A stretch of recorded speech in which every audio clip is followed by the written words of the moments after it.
Para um coração incrédulo, nada nunca é suficiente. Essa foi a frase que eu escutei do Espírito Santo esses dias, quando eu estava aqui em Bogotá em um dia muito corrido. Eu precisava pegar o transporte público para chegar até a igreja. E enquanto eu estava nesse trajeto, o meu coração estava muito agoniado e preocupado por algumas coisas. E ali no meio daquele dia corrido, eu senti o Espírito Santo falar isso para mim. Para um coração incrédulo, nada nunca é suficiente. Cuidado com a incredulidade do seu coração. E nesse momento eu comecei a entender o que o Espírito Santo queria me mostrar.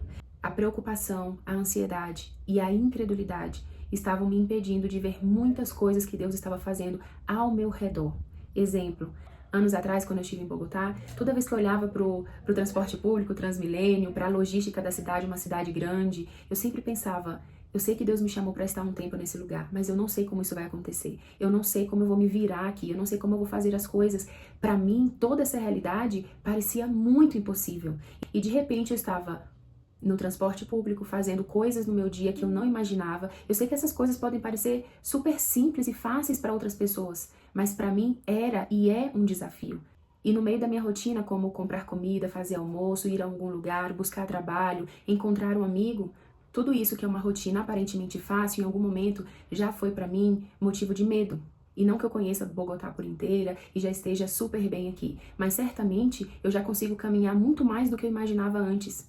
E nesse momento eu senti o Espírito Santo me lembrar, a sua incredulidade sempre vai ver tudo como insuficiente, sempre esperando mais, sempre achando que algo está faltando e nunca se dando conta do que eu já estou fazendo e do que eu já fiz ao seu redor. E dentro desse contexto, eu me lembrei de uma das histórias que eu mais gosto na Bíblia, porque dentro dela tem uma das orações que para mim é uma das orações mais lindas e mais reais que alguém fez na palavra. Está lá em Marcos, no capítulo 9, a partir do versículo 14. Quando chegaram onde estavam os outros discípulos, viram uma grande multidão ao redor deles e os mestres da lei discutindo com eles. Logo que todo o povo viu Jesus, ficou muito surpreso e correu para saudá-lo. Perguntou Jesus: "O que vocês estão discutindo?" Um homem no meio da multidão respondeu: "Mestre, eu te trouxe o meu filho, que está com um espírito que o impede de falar. Onde quer que o apanhe, joga-o no chão. Ele espuma pela boca, range os dentes e fica rígido. Pedi aos teus discípulos que expulsassem o espírito, mas eles não conseguiram." Respondeu Jesus: "Ó geração incrédula, até quando estarei com vocês? Até quando terei que suportá-los? Tragam-me o menino." Então eles o trouxeram. Quando o espírito viu Jesus, imediatamente causou uma convulsão no menino. Este caiu no chão e começou a rolar, espumando pela boca. Jesus perguntou ao pai do menino: "Há quanto tempo ele está assim?" "Desde a infância", respondeu ele. "Muitas vezes esse espírito tem lançado no fogo e na água para matá-lo. Mas se podes fazer alguma coisa, tem compaixão de nós e ajuda-nos." E aqui vem um versículo muito interessante, o versículo 23, quando Jesus fala: "Se podes", disse Jesus, "tudo é possível àquele que crê." Imediatamente, o pai do menino exclamou: "Creio, ajuda-me a vencer a minha incredulidade." Eu sempre penso muito nesse versículo, um pai desesperado que reconheceu diante do próprio Cristo a sua incredulidade. Talvez ele não imaginava que essa é uma das orações mais lindas e mais reais que ele poderia fazer. Jesus, eu não creio, mas me ajuda a crer.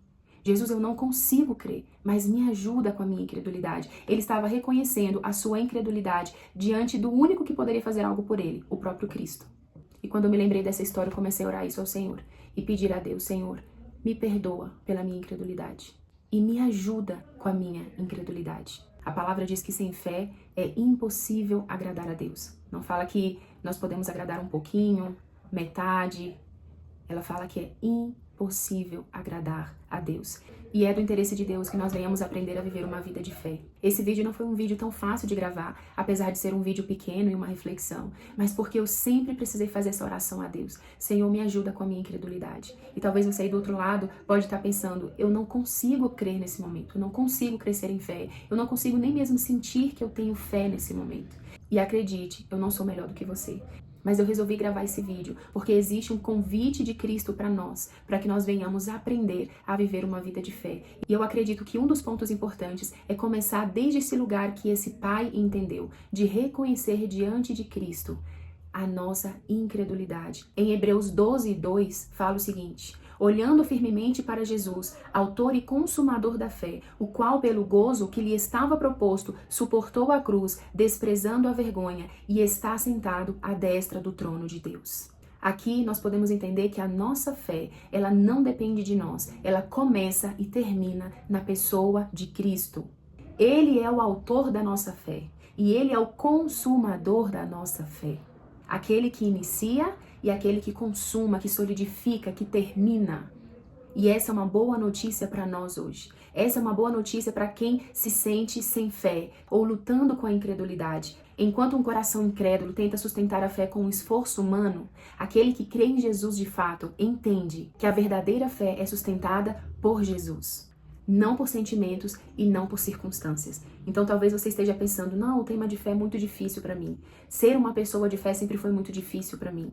E eu espero que esse vídeo sirva como um convite para você hoje, de que Cristo é o autor e consumador da sua fé, e que o melhor lugar para reconhecermos e nos arrependermos e pedirmos ajuda por nossa incredulidade é diante do próprio Cristo, porque Ele está disposto, disponível a nos ajudar e a nos ensinar a viver uma vida de fé, ainda que comecem coisas que para você parecem pequenas, porque aos meus olhos, andar em um Transmilênio, comprar algo, pagar minhas contas aqui, parecia de repente tudo muito pequeno, porque eu já estava vendo outras montanhas maiores à minha frente, e de repente o Espírito Santo estava, Carol, não esqueça do que eu estou fazendo, nas coisas que parecem pequenas para você, porque elas não são pequenas. Eu tenho certeza que se você parar hoje, você vai começar a ver coisas que Deus já fez ou está fazendo na sua vida e que a incredulidade está fazendo você pensar que essas coisas não importam ou que são pequenas demais. Mas o Deus que move uma montanha pequena é o Deus que move uma montanha grande. E que bom que Deus começa nos ensinando com montanhas pequenas, porque para Ele tudo importa.